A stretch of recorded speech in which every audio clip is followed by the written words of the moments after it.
कुरान के मुखालिफ ना हो। ये सनदे सनदे सारी पीछे रह गई। क्या लोगों, हिमायत की सनद सही हो तब भी हिमायत सही तब बनेगी कि उसके लिए शर्त है कि वो किताबुल्लाह के मुखालिफ ना हो। लेकिन कुरान, हदीस और सलफ उम्मत की दी अकीदे और दी नजरिए हिस मिसाल निश्ता चे गने हदीस ब अल हदीस विच दा प कुरान पेश करी शी प कुरान उतलली शी। कुरान के रदी खबर हिस तसव्वुर सुगनी शी खोदले चे अल्लाह ताला मुसलमानान दी खबर पाबंद करी चे दा रसूलुल्लाह सल्लल्लाहु अलैहि वसल्लम हदीस ब अल मनली शी चे आद कुरान सर मुवाफिक हुई। दारंग प अहादीस द रसूलुल्लाह सल्लल्लाहु अलैहि वसल्लम के सोग दा निशी खोदले चे द रसूलुल्लाह सल्लल्लाहु अलैहि वसल्लम हदीस ब अल मनली शी या द हागे द मनलो न यो शर्त अर्जुल हदीस अला किताबिल्लाह दा सोग निशी खोदले। द कुरान द हदीस न अलावा पो सलफ द उम्मत की सहाबा किराम रिज़वानुल्लाह ताला अलैहिम अजमाइन या मुज्तहिदीन उलमा दी के सोक निश खोदले बासनद सहीह चे द हगी दा उसूल विच अर्जुल हदीस अला किताबिल्लाह दा खुद साख्ता उसूल दी द मुनकरीन हदीसो द फरवेजियानो द खवारिजो ज़नादिक़ो वज़अ करद उसूल दी चे गने हदीस ब किताबुल्लाह बांदे पेश कौली शी।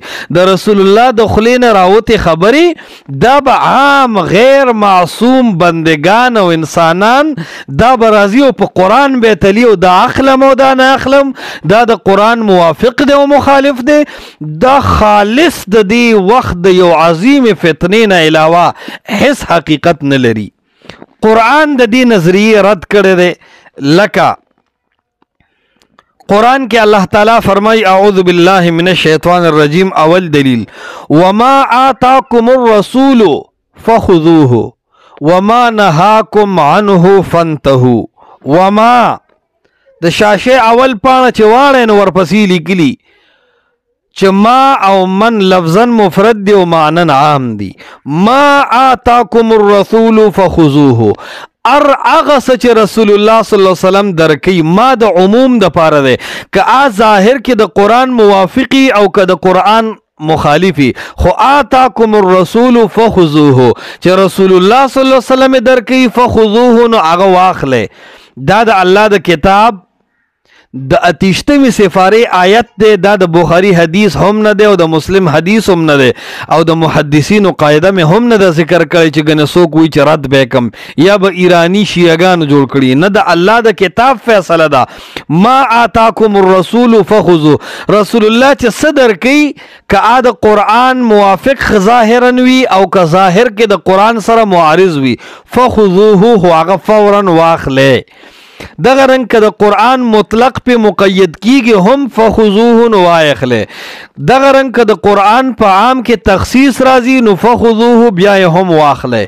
दा आयत करीमा द फरवेजियानो पे उसूल बांधे और द अहनाफ उसूल बेजाय इस्तेमाल वाला बहक के दा आयत करीमा यो आसमानी तंदर दे हन मुनकर हदीस द खज़र हयात बकरवी लाला और दगरंग द मुनीर शाकिर उस्ताज और द जावेद गामदी और द तमन्ना इमादी और द सरसैयद अहमद खान और द गुलाम अहमद फरवेज तमाम ज़ुर्रियत द पार दा आयात यो तंदर गर्जे दले दे।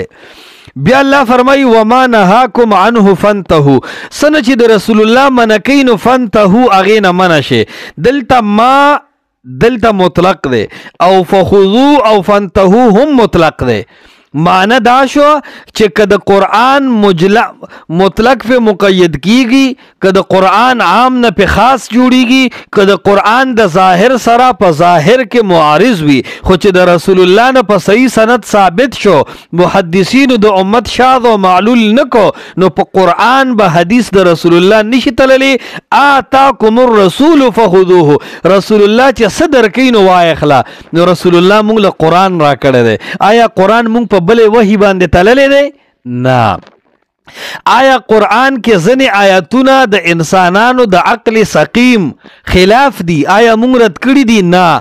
قرآن کې ځنې آیاتونه خپل منځ کې معارض دي. آیا مونږ یو آیت د بل آیت د وجه رد کړی دی؟ نه. نو دکسې چې د رسول الله قرآن دی په بله وحی نه دی پیش کړی، نو د رسول الله حدیث به هم په بله وحی نه پیش کې. د قرآن په آیت کې ظاهري تعارض شته، خو سره د هغې تعارض یو آیت د بل آیت رد له مستلزم نه دی او نه ابطال له مستلزم دی. دغسې به یو حدیث په ظاهر کې د بل حدیث یا یو حدیث د بل آیت سره ظاهر کې معارض وي، خو دا معارضه مو مستلزم نه رد له او نه به مستلزمي رد د انکار حدیث لرا. دا اول دلیل شو. دویم آیت د الله تعالی د کتاب رب العالمین فرمای من یطع الرسول فقد اطاع الله. چا چې د رسول الله اطاعت کو گویا کې د الله ومنل، نو د رسول الله حدیث منل او د الله آیت منل بالکل یو شی دی. د الله د پیغمبر خبره منل او د الله خبره منل دا دواړه بالکل یو دی او دا قطعی دی او یقیني دی. او د کتاب الله منکر چې څنګه کافر دی، هم دقسې د حدیث منکر کافر دی. من یطع الرسول، د رسول الله اطاعت اصل وګرځو، د هغې اصل نه بعد وي فقط اطاع الله. دې کې اطاعت کې ډیر بلیغ اثبات طرف ته اشاره ده. دغه رنګي دریم نمبر آیت د الله د کتاب لتبین للناس ما نزل الیہم. اے رسول الله قرآن می تا ته نازل کړی دی او پتا می نازل کړی دی، او د قرآن د نزول یو مقصد دا دی چې د قرآن تشریح خضر حیات ته پرې نه دی. لتبین للناس چې د قرآن کریم تشریح احمد سعید ملتانی صاحب ته پرې نه دی. لتبین للناس چې منیر شاکر، غلام احمد پرویز، سر سید احمد خان، جار الله زمخشری، ابو بکر جساس رازی او واصل ابن عطا معتزلی او خوارج ته د قرآن تشریح پرې نه دی. لتبین للناس چې ته د قرآن تبیین او بیان د امت ته وکې. یو سوال دا دی د پرویزیانو د ټولو بچونه او د خضر حیات صاحبنا هداه الله و ایانا چې د قرآن دا بیان رسول الله کړی دی لتبین، دا بیان چرته موجود دی؟ یو خبره. دویمه خبره، الله خو بیان کې رسول الله ته اختیار ورکړی دی چې که بیان عام دی، که د قرآن عام کې خاص راوستو هم به د رسول الله بیانی، که د قرآن مطلق مقید کو هم به د رسول الله بیانی، او که د قرآن ظاهر سره خلاف وو خو امت د محدثینو قبول کو بیا به هم د رسول الله بیان منلی شي. دا اطلاقات دی. خضر حیات بکروی صاحب ته چې وی چې دا حدیث د رسول الله دا خبره دا به قرآن ته پیش کولی شي. عرض الحدیث علی کتاب الله د دې خود ساخته قاعده خو قرآن او حدیث رد کړی دی. محدثینو د امت او اجماع د امت د دې قاعده رد کړی دی. اخر داسې کم ځایونه دي چې هغې باندې ته کلک وي او د عرض الحدیث علی کتاب الله قول کې الله خو پوهیږي. بل پنځم نمبر الله تعالی فرمای اطیعوا الله و اطیعوا الرسول و اولی الامر منکم. دو خبرو کې اطیعوا مستقل ویل دی، اطیعوا الله و اطیعوا الرسول و اولی الامر منکم. د دریو قسم خلقو د خبرو منلو قرآن مونږ پابند کړي. یو اطیعوا الله، دویم اطیعوا الرسول، دویم و اولی الامر. دا درې خبرې شوې، دا به معنی. اوس د دریو کې فرق څنګه دی؟ اطیعوا الله او اطیعوا الرسول کې اطیعوا مستقل ویلی دي، او اولی الامر کې مستقل اطیعوا نه دی ویلی، اصل نه دی ګرځولې. د اطیعوا الله او د اطیعوا الرسول لاندې راوستی دی. دی کې زما مقصد دا دی او محل استشهاد او استدلال دا دی چې اطیعوا الله و اطیعوا الرسول. څنګه چې د الله خبره مانی او مطلقاً د الله اطاعت دی علی الاطلاق، که د قرآن یو آیت د عقل سره موافق وی او که نوی خو ته به مانی. د قرآن خبره که د بل آیت مطلق مقید کوي ته به مانی، که د قرآن یو آیت عام د بل آیت دپاره خاص جوړیږي ته به قرآن مانی، اگر که یو آیت بل ناسخ کوي او منسوخ کوي. دغه سي څنګه چې د الله خبره منلی شي اطیعوا الله و اطیعوا الرسول، نو دغه سي دویمه خبره دا ده چې و اطیعوا الرسول د الله د پیغمبر خبره هم مطلق ده. د الله خبره په قرآن پیش کول نشتا، په قرآن تلل نشتا. اطیع الرسول څنګه چې د الله خبره آزاده ده، هغه د انسانانو د عقل سره که موافق وي که نه وي، نو انسانان دغسې د رسول الله صلی الله علیه وسلم خبره او اطاعت هم مطلق کو اطیع الرسول، که هغه د قرآن مطلق نه مقید جوړي او که د عام نه خاص جوړي او که د ظاهر مخالف وي، خو اطیع الرسول د الله او د رسول الله صلی الله علیه وسلم اطاعت مطلق دی. په دې کې د انسانانو لیباټرو باندې چیکنگ او تحقیق ته حاجت نشته. بیا وی و اولی الامر منکم، اوس اولی الامر کې اطیعو اونوي اشاره ده چې د خلکو خبرې به راخلي او په الله او په رسول الله به پیش کې، دا نه چې د الله او د رسول الله خبرې راخلي او د خضر حیات په لیباټرې ګوري.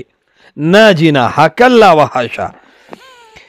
دغه رنګي ګڼ آیاتونه په دې باب کې شته او دې آیاتو کې زما مقصد دا دی چې د الله خبره که عقل منی کنا دا حجت دی. داسې د رسول الله صلی الله علیه وسلم خبره چې په صحیح سند ثابت شوه او محدثینو هغې کې څه شاذ او معلول بیان نکو، نو د نن زمانې په دور کې یو سړی به قرآن ته نه پیش کوي، ځکه ستا عقل کې به نقصانی، ته به منځ کې معارضه راولي او آب معارضه نه، نو د خپل چالاکتیا او د قابلیت نه به متاثر شي او د رسول الله حدیث برد کې نو کافر بشي. دا خبره اصل وه. اوس د دې آیاتونو نه اهل علم یو څو خبرې ذکر کړي دي. یو خبره ابن عبد البر رحمه الله علیه براواله داغه کتاب دی جامع بیان العلم وفضله، پاکستان کې هم چاپ دی او سعودي مکتبو هم چاپ دی، دویم جل 109 صفحه براواله. التکوی د دې آیاتونو بارک وی امر الله عز وجل بطاعت رسوله واتباعه. الله تعالی اطیع الله و اطیع الرسول کې دا اډر اوکو، دا حکم اوکو چې زما بمنه او د الله د پیغمبر بمنه، امر مطلقا مجملا لم يقید بشیء. الله تعالی مطلق امر کړی دی او مجمل کړی دی. اطیع الرسول مجمل کړی دی، ډیر وضاحتونه د دې خبرې نه دی کړی چې عام نه به خاص جوړی کنه، مطلق مقید کولی شي کنه، دا هغه خبره و کتاب الله ته واپس کولی شي کنه. لم یقید بشیء، الله تعالی دا په هیڅ یو څیز باندې قید کړی نه دی. دا قید الله نه دی لګولی چې د رسول الله خبره به کله منلی شي، چې کله د رسول الله وا او دا وای په دې پته لګي چې په صحیح سند راخي او امت قبول کی. باس دا نه چې زما او ستا عقلونه د هغې سره موافقت وکي یا ونه کی. بل وجدنا کتاب الله یطلق التأسی والامر بطاعته. الله تعالی د رسول الله صلی الله علیه وسلم خبره مطلق ذکر کړی ده. ويحذر المخالفة عن امره جملة على كل حال، او مطلقاً د رسول الله د خبره د مخالفت نه نفي کړی ده چې فليحذر الذين يخالفون عن امره ان تصيبهم فتنه. د رسول الله د مخالفت نه ويریږي حسنه فتنه د تدرورسي. اوس کم مخالفت، هغه مخالفت کتا په دی باندې وکړو چې یره دا حدیث د رسول الله زکه نه منم چې دا د کتاب الله عام نه خاص جوړي، دا مخالفت د الله فرمای فليحذر. اے مسلمان ګوره ويریږي کته وی چې دا حدیث زکه نم چې دا مطلق نه مقید جوړي، نو قرآن وی فلیحذر او یریگا، دا کار دی ٹھیک نه دی. کته وی چې دا حدیث زکه نه منم چې دا د قرآن د ظاهر خلاف دی، نو قرآن وی فلیحذر د الله نه ویریگا، په دې بهانو د رسول الله د حدیث مقابله مکوا. دا د الله خبري وحی دی او دا د رسول الله خبري وحی دی. نو د الله خبره وحی ده، د رسول الله خبره وحی ده. انزل الله عليك الكتاب والحکمة. الله دو علوم د برن را لګلی دي، قرآن او حدیث. نو قرآن او حدیث وحی ده، وحی علم د خالق ده، او دارنګي دا عقل چې ده دا وحی دا علم د مخلوق ده. نو علم د مخلوق څنګه په علم د خالق باندې حاکم جوړه.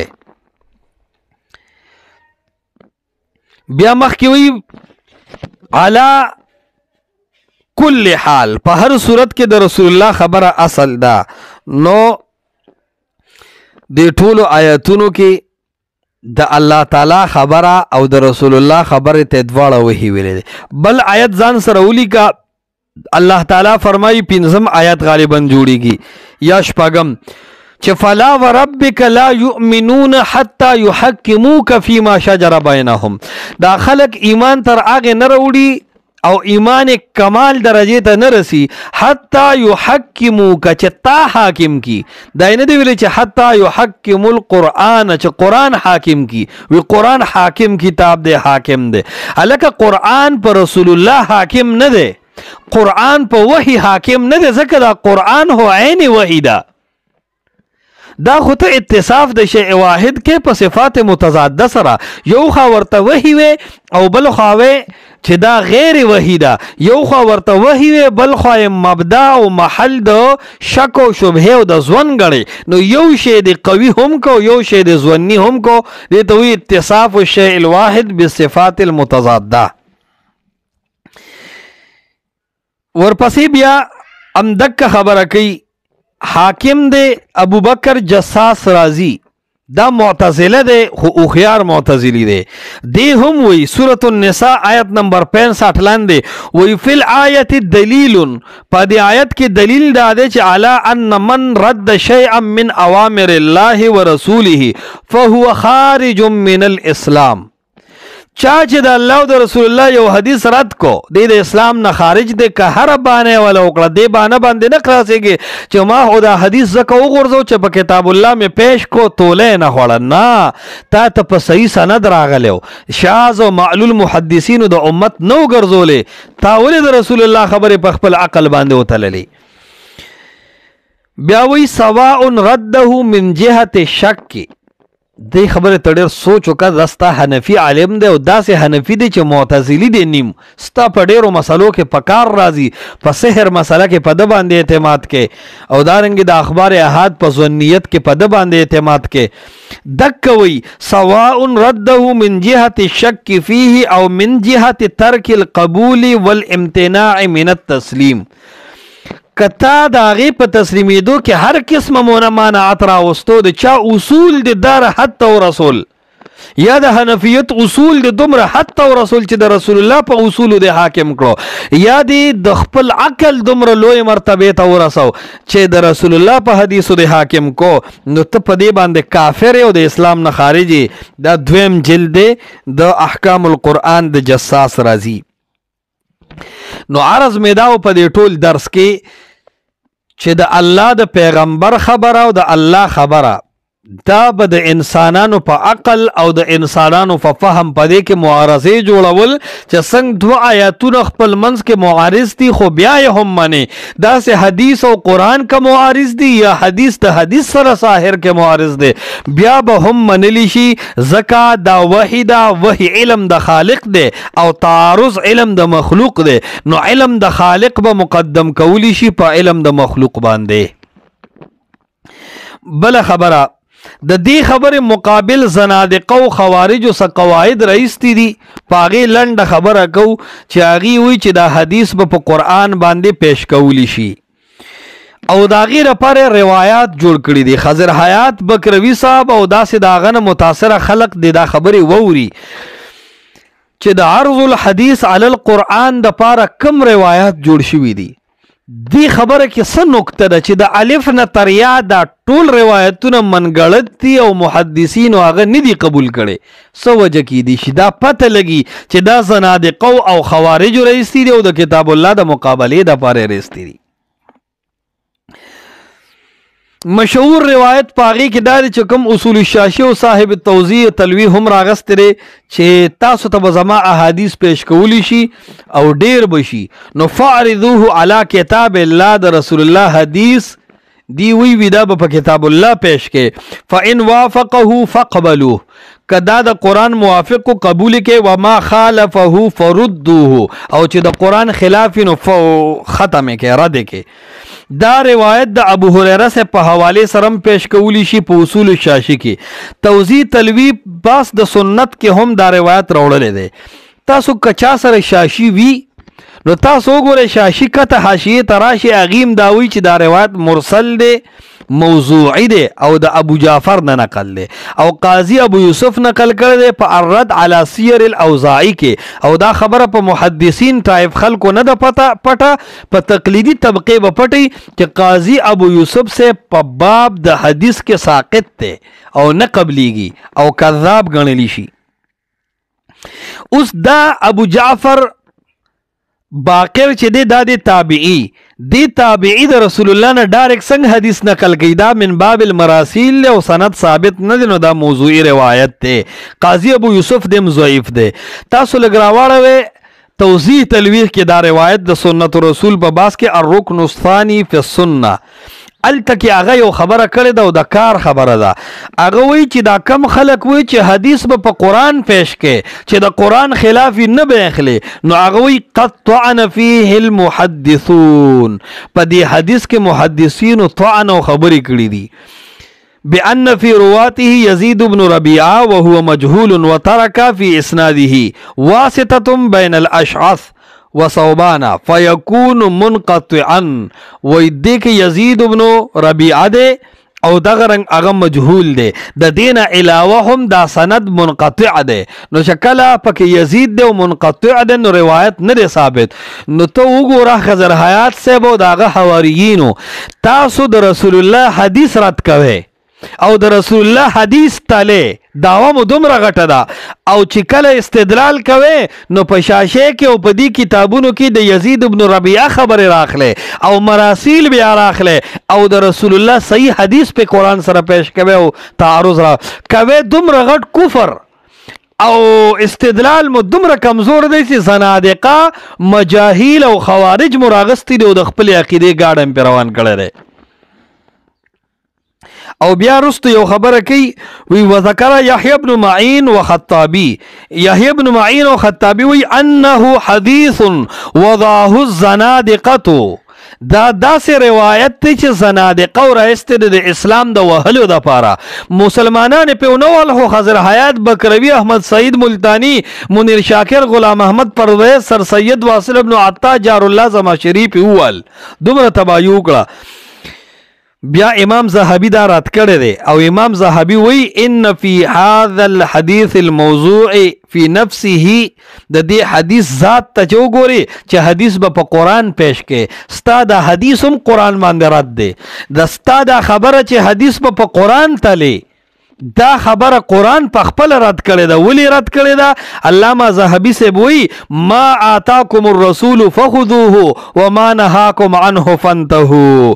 وی رسول الله خو فرمای چې رسول الله صدر کی فخذوه نو فورا په عمل وکا دا نه دی ویل چې قرآن ته پیش کا. نو الله وی زما د رسول الله خبره بغیر د تحقیق نه ومنه چې ثابت شي چې دا د رسول الله خبره ده او اثبات په موافقت د قرآن سره نه راځي اثبات په سند سره راځي چې سند ثابت شو او متن د امت مسلمانانو معلول او شاذ نکو نو دا د رسول الله خبره ده فخذوه وینیسا که قرآن سره موافق په ظاهر کې واو کنه وا چې د رسول الله حدیثو پدې مطمئن ووسه چې دا بچره هم د قرآن خلاف نه او که قرآن خلاف ښکاری نو یا به دا مخالفت او تعارض ظاهری وي یا به دا د قرآن مخالف نه وي زما استاد عقل سقیم به خلاف وي نو د عقل په ځای به ورته موږ د قرآن خلاف ووایو. د رسول الله صحیح حدیث چره هم د قرآن خلاف نشي راتلی دا موږ چې وایو د قرآن خلاف هم حدیث ومنه دې کې مقصد دا وي چې دا حدیث د قرآن خلاف نه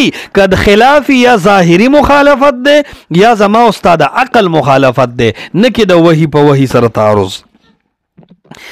او بیا هم دک خبره علامہ شوکانی ذکر کړی دا الفوائد المجموعه فی الاحاديث الموضوعه صفحه 291 کې ابن حزم لیکلی دا خبره الاحکام فی اصول الاحکام دویم جلد کې صفحه 80 کې وی وجدنا القرآن یخالفه وی مون قرآن وکتو قرآن چې د دې حدیث خلاف کوي د کم حدیث چې زنادقه او خوارج وضع کړی دی کم چې حدیث په قرآن تلی نو کدا څوک د زنادقه او د خبرې ته حدیث وی نو دام د قرآن خلاف دی او که څوک دا خبره کوي چې حدیث په قرآن تلو نو هم علامہ ابن حزم سے او قاضی شوکانی سے او دارنگی چې کم دی امت مسلمه وی چې وجدنا القرآن یخالفه قرآن د دې خبر خلاف ته قرآن وی ما آتاکم الرسول فخذوه وما نهاکم عنه فانتهوا رسول الله چې صدر کوي فورا واخلا دا خبره پکې مکه و چې زه اوس په قرآن پیش کوم. امام شافعی رحمت الله علیه وی چې دا څوک وی چې حدیث په قرآن پیش کې نو اختلاف الحدیث اتم جلد 596 صفحه وګورئ وی دا قول چې دی جهل دا لا علمی دا او دا سړی خو وی چې زه حدیث په قرآن پیش کوم الان کې دی د قرآن نوی په خپل جاهل دی ځکه قرآن وی چې ما آتاکم الرسول فخذوه د رسول الله خبره په قرآن نه پیش کې او معنی به او دی وی چې نه زه قرآن نه منم او زه به چې کم ده د زنادقه او خوارجو د اصول منم نو وی جهل. امام شافعی وی د خو یا نسوار زیات کړی دي چونډه غټه چولې ده نشئی د نسواری نو چې نشئی او نسواری سړی نن راشي چې داغه کته شونډه کې غټه چونډه پراته ده او برم چونډه لګولې ده او تک تور مخه ده او هغه نن راشي او نشئی سړی ده او نشئی سړی وی چې زبا حدیث په قرآن باندې تلم نو امام شافعی وی جهل وی دا لیوانه ده منټل ده مې جواب کوا او ما ولا توجه ورکا او ما امت ده فتنه ته متوجه ساته. امام بیهقی دا ټول د زنادقه او روایتونه راجمع کړي دي هغه روایتونه چې دا غینه خلک استدلال کوي چې عرض الحدیث علی کتاب الله د ټول په باره کې دا ټول روایتونه راجمع کړي دي او امام بیهقی ولا خلاصه ذکر کوي وی الحدیث الذي روی فی عرض الحدیث علی القرآن باطل هغه روایت چې هغه په دې کې راغلی دی چې حدیث په قرآن پیش کې باطل نو کدا د خضر حیات خبرې هم باطله ده او کدا زنادقه د حدیث په نوم رسول الله ته منسوب کړي هم دا خبره باطله ده لا یصح وی دا د منلو نه ده وهو ينعكس على نفسه بالبطلان وی دا خبره په خپل ځان په خپل رد ده چې حدیث په قرآن پیش کې کدا خبره اومني او دا حدیث قرآن ته پیش کی نو دا حدیث هم قرآن رد کړی دی د زنادقه دا روایت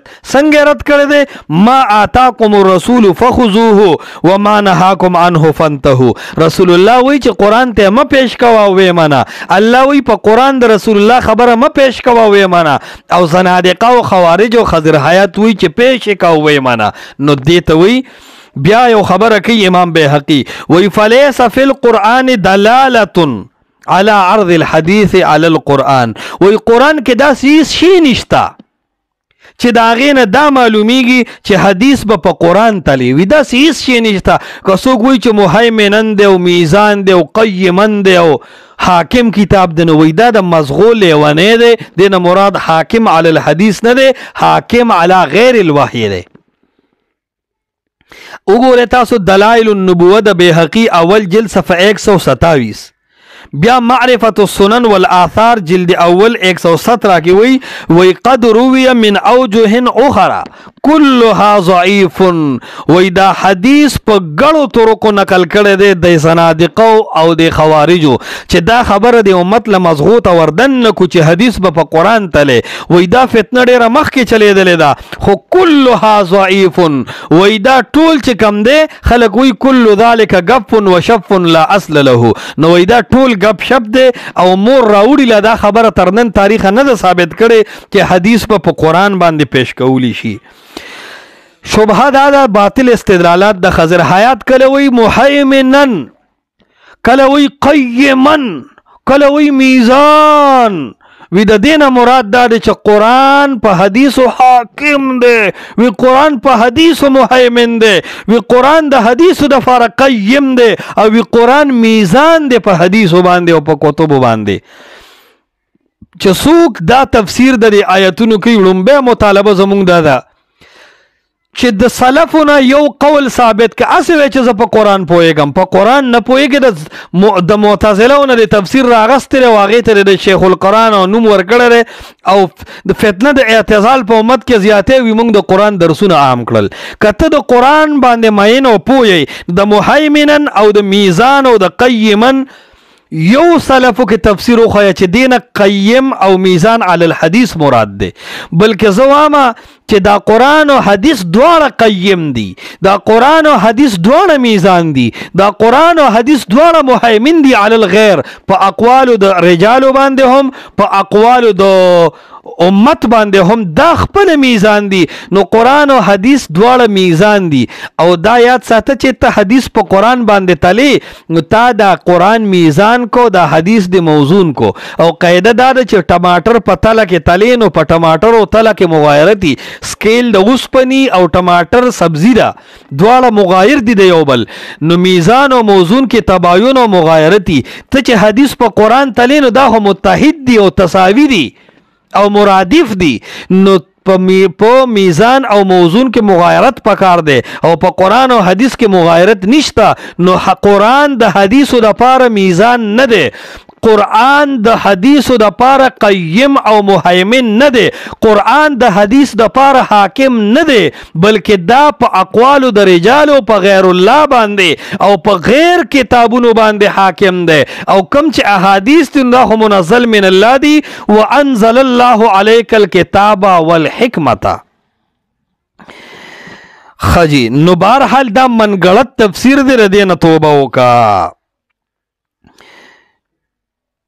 عرض د دې ټولو خبرو دا شو چې کله حدیث په صحیح سند ثابت شو، شاذ معلول محدثینو نه ګرځو، نشیانو نه، نسواریانو نه، تور مخو سپین مخو نه، زیړ مخو شین مخو نه، پکولونو پټکو نه، فتاو قلمونو نه، محدثینو د امتو د یو محدث اجتهادی غلطیم نه، محدثینو د امت یو صحیح السند روایت د قرآن شاذ او معلول اونه ګرځو، نو دا حدیث حجت ته. او د داس یو حدیث منکر به هم کافر وي او حدیث به په قرآن نشي پیش کولی. د قرآن د دې آیاتونو هم دا مفهوم دی. پاتې شو د قرآن مخالف په ظاهر کې د روایت حکم، ان شاء الله دا غیر پارزه مستقل دویم درس کوم.